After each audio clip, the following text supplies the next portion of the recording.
Olá, gente! Nossa aula de Geografia do 6º ano do Ensino Fundamental, hoje a aula 18, com o tema O uso sustentável de bacias hidrográficas no Brasil. Eu sou a professora Bernadette de Souza, vamos para mais uma aula, vamos junto?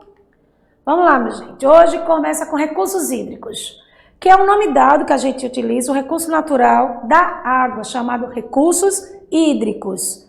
Dentre os recursos naturais disponíveis ao homem, a água é o mais importante, uma vez que é insubstituível à vida na Terra, porque sem água, gente, como é que a gente vai sobreviver? Bom, de todo o volume da água que existe no planeta, 97,5% é de água salgada. Então, localização em oceanos, nas marés, nos lagos e aquíferos salgados, tá? Estima-se que desses 97,5% de água existente no mundo, que ela é salgada e não é adequada ao nosso consumo direto, nem irrigação de plantação, desses 2,5% é de água doce, ou seja, a maior parte, 69,% é de difícil acesso, pois está concentrada nas grandes geleiras.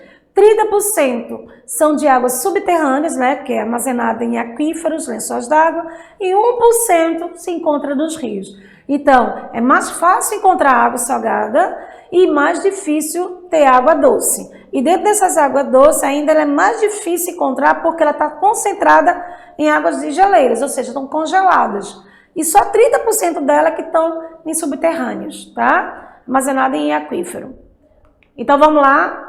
O que eu acabei de falar está aí, ó, nesse slide, você está vendo aí nessa leitura da imagem, distribuição de água doce e salgada no mundo todo, o que eu acabei de falar, distribuição de água doce, veja só 2,2% de água doce, o restante, a maioria, 97,5%, é de água salgada, tá certo?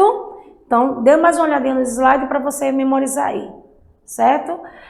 Dessa 2,5 é difícil de encontrar porque é água gelada, em geleiras, e só o restante dela, 30%, é encontrada em aquíferos e 1% em lagos, tá? Aí a gente vê uma linda imagem da água, né? Uma mão pegando, a água é tudo de bom, né, gente? Nesse calor para refrescar, tanto para beber como para se banhar, é muito bom. Mas temos que ter cuidado com ela, né? Temos que economizar. Apesar que, não vai acabar. Vai, gente. Tem muitos problemas já, falta d'água no mundo, tá certo? Então, vamos lá. Mas também tem um caso da poluição da água, que é a contaminação do corpos d'água por elementos físicos, químicos e biológicos, que pode ser nocivos ou prejudiciais ao nosso organismo, plantas e também a nossa a atividade humana, certo? Então é uma questão muito séria, já que a água ela é essencial para a vida humana. Ela representa cerca de 70% da massa do nosso corpo e o consumo é fundamental para a nossa sobrevivência. Podemos sobreviver se ficarmos um período de até 50 dias sem nos alimentar, porém, não é possível ficar mais do que 4 dias sem consumir um copo d'água. Aí veja aí a poluição, né? Uma água preta, isso vem de esgoto, isso vem de indústria, isso vem de vários lugares. Então vai poluindo os nossos rios, os nossos aquíferos. É muito complicado, gente. O ser humano é o único ser que prejudica a si próprio. Porque tudo bem, temos que manter o progresso, mas também temos que ter uma coerência, um equilíbrio para não poluir tanto os nossos lençóis, nossos aquíferos, as nossas nascentes de rios, tá certo? Bom, um fator preocupante dessa poluição, como eu acabei de dizer, são os lençóis freáticos, os lagos, os rios, as marés e o oceano são o destino final de todo e qualquer poluente solúvel em água que tenha sido lançado no ar ou no solo. Então, é muito preocupante, gente, essa poluição diretamente de todos esses elementos que eu acabei de falar. Porque dessa forma, além de poluentes que são lançados diretamente nos corpos d'água, as redes hídricas, ainda que recebem a poluição vinda da atmosfera e da litosfera, que é o solo, tá? Veio uma bela de uma imagem aí, só que é uma bela de um lado, para o outro lado não é. uma tartaruga, possivelmente, se ninguém tirar esse saco plástico próximo a ela, ela vai morrer sufocada, como aparece de vez em quando aqui no Recife, no nosso Pernambuco. De vez em quando aparece uma tartaruga, aparece morta na praia tal, apareceu morta. Por quê? Porque ela engoliu sacos de lixo. As pessoas jogam vários lixos, sacos em mares, em oceanos, e você sabe que ele é difícil de ser dizimado. Então, o que acontece? As tartarugas marinhas são as primeiras vítimas desse problema aí de jogar sacos de lixo ao mar.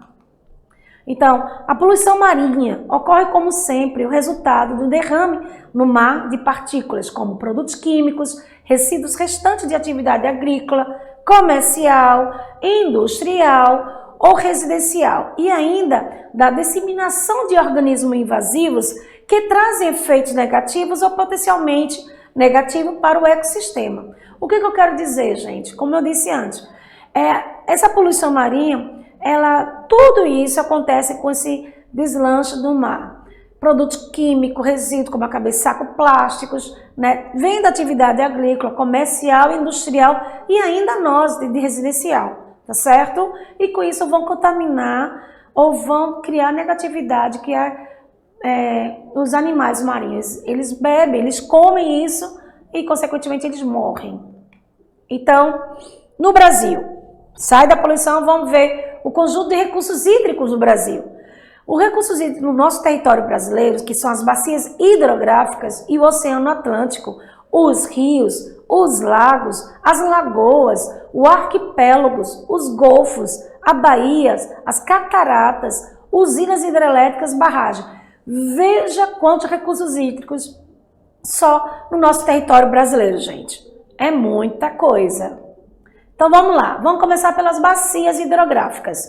De acordo com órgãos governamentais, existem no Brasil 12 grandes bacias hidrográficas, só que sendo 7 delas têm o nome dos seus próprios rios, que são as principais: o Amazônia, o Paraná, o Tocantins, o Rio São Francisco, o Parnaíba, o Paraguai e o Uruguai.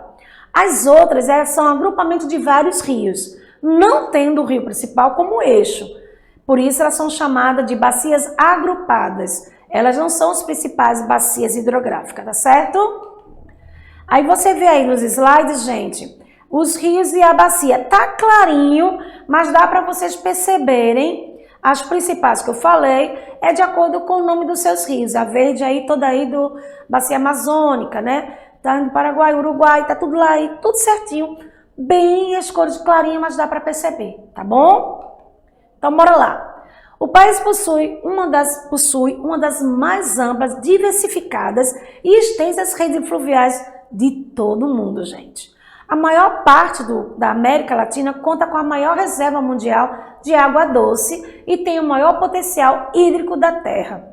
Aproximadamente, gente, os 14% de toda a água doce do planeta encontra-se no nosso território brasileiro. Então, ele é privilegiado por ter essa abundância de água doce aqui no nosso território. Não significa dizer que a gente tem que gastar adoidado a nossa aguinha, não. Temos que racionar, temos que economizar e não estragar toda a direita, tá bom, meus amores? Por isso que é muito importante manter a nossa torneirinha fechada quando escova os dentes, quando lava os pratos, certo? Então veja aí, novamente, só que aqui são as principais bacias hidrográficas espalhadas no nosso território brasileiro, tá? Que eu frisei aí, Amazônia, tem alguns aí, Tocantins, o Paraná, o Rio São Francisco, tá? Uruguai, Paraguai, tá certo? Bom, vou falar do agrotóxico. O que o agrotóxico tem a ver com os nossos recursos hídricos, prof? Tem sim, meus amores. Por quê? Eles são produtos químicos sintéticos usados para matar insetos, larvas, fungos, carrapatos, sob a justificativa de controlar as doenças provocadas por esses vetores e de regular o crescimento da vegetação, tanto no ambiente rural quanto no ambiente urbano, né? Tanto no campo como na cidade. Aí tem aí, passando uma foto aí, de um cara todo equipado, que deveria ser desse jeito, para quando for colocar o agrotóxico. Por quê? Porque ele também causa prejuízo à nossa saúde, tá bom? Os agrotóxicos, eles se esvaem pelos rios, impregnam o solo, alcançam as águas subterrâneas. Então, nesse caso, gente, os rios, os lagos podem entrar em contato com o produto mediante o lançamento intencional e por escoamento superficial a partir de locais onde o uso do agrotóxico é realizado. Veja aí de um lançamento do agrotóxico via aérea, né? Um bimotor, né, como chama isso aí, esses aviões pequenos, lançando sobre a grande plantação, tá? Na agricultura. O que tem a ver agrotóxico versus ONU? Bom, porque a ONU, a Organização Nações Unidas, desculpa, tá? Alerta o quê? Que para a poluição das águas por uso de agrotóxicos no campo. Gente, a gente está usando demais. Então, é errado isso. Tem que se usar, então vamos usar. Porém, no jeito correto, na medida correta, para poder não prejudicar tanto a vida humana como a vida ambiental, que é o solo e as plantas. Por quê? Porque quando o assunto é água sustentável, deve-se ter em mente no mínimo 2 princípios. O primeiro deles é que a água ela é um recurso finito e vulnerável, que tem se tornado cada vez mais escasso e disputado. Finito, gente, como o próprio nome diz, tem fim, tá? E é muito vulnerável. Por quê? Porque cada vez mais escasso e disputado no nosso mundo todo. Quando o assunto é água sustentável, devemos ter em mente no mínimo 2 princípios. O segundo é que ela pode ser e deveria ser reutilizada, reciclada e corretamente tratada, a fim de evitar maiores prejuízos ao meio ambiente e, posteriormente, escassez ou inacessibilidade para muita gente.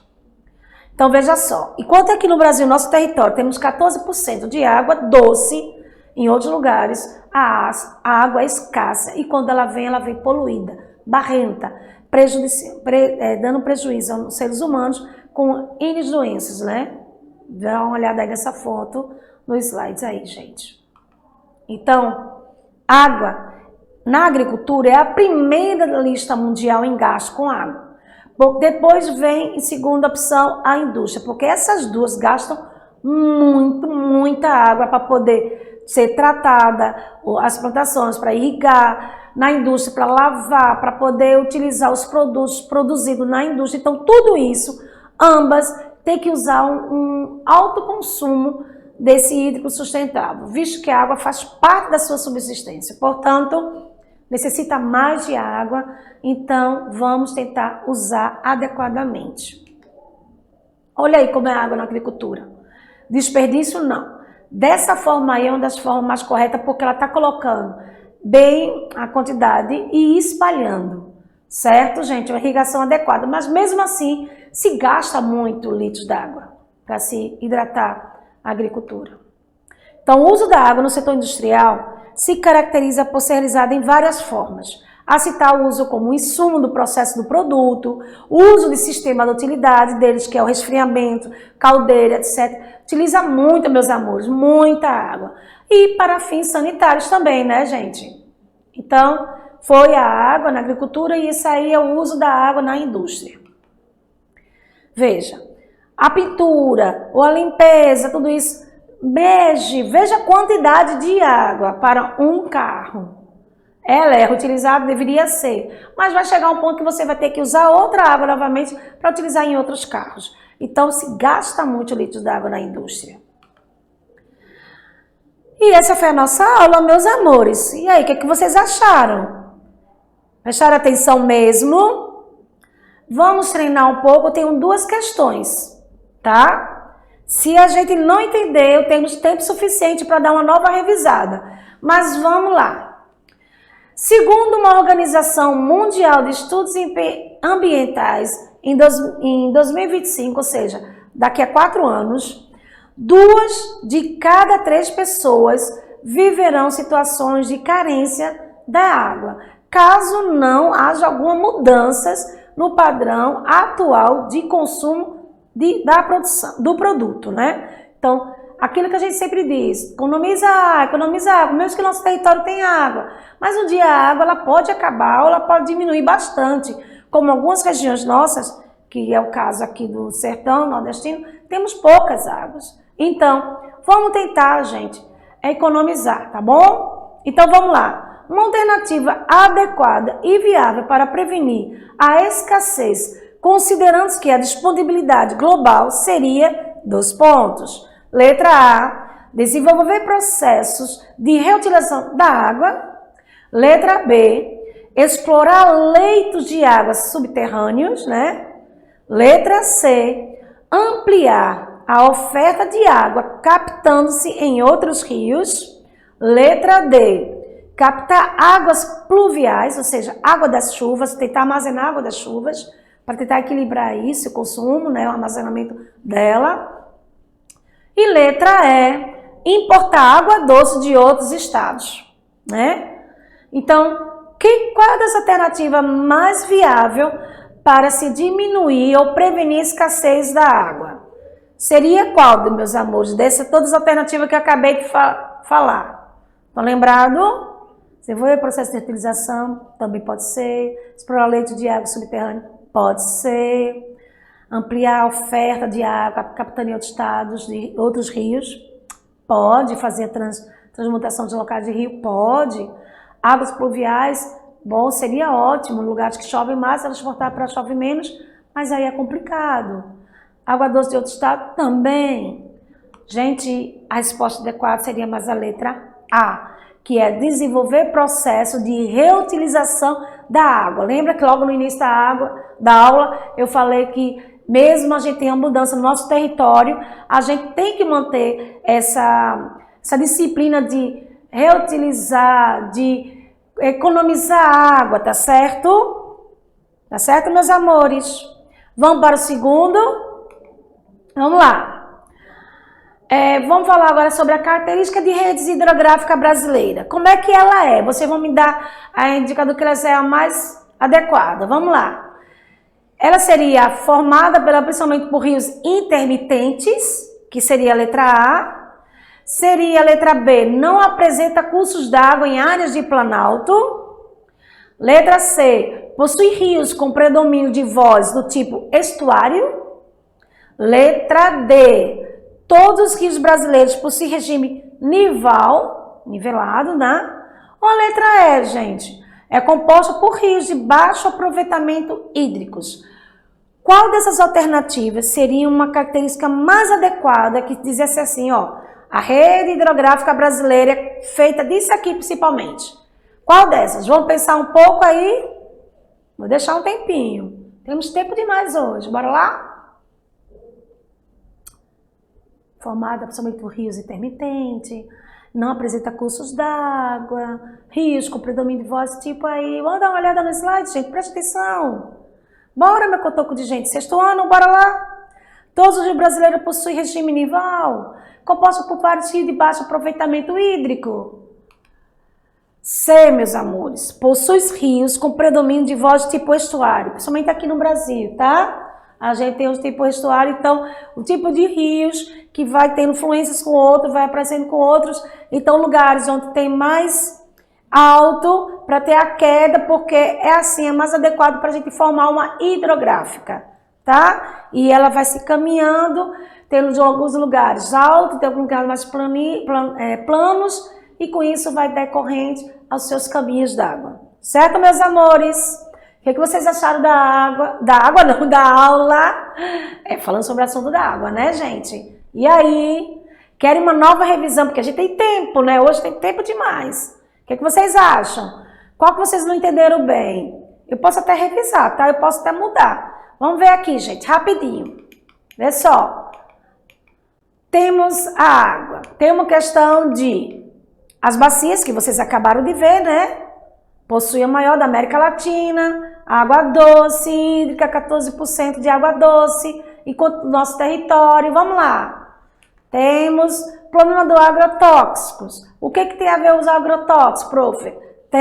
São produtos químicos sintéticos para matar insetos, larvas, fungos, carrapatos. Justificativa é essa para controlar as doenças provocadas por esses vetores, para controlar e regular o crescimento da vegetação, tanto no ambiente rural, que é o campo, como no ambiente urbano, que são as cidades.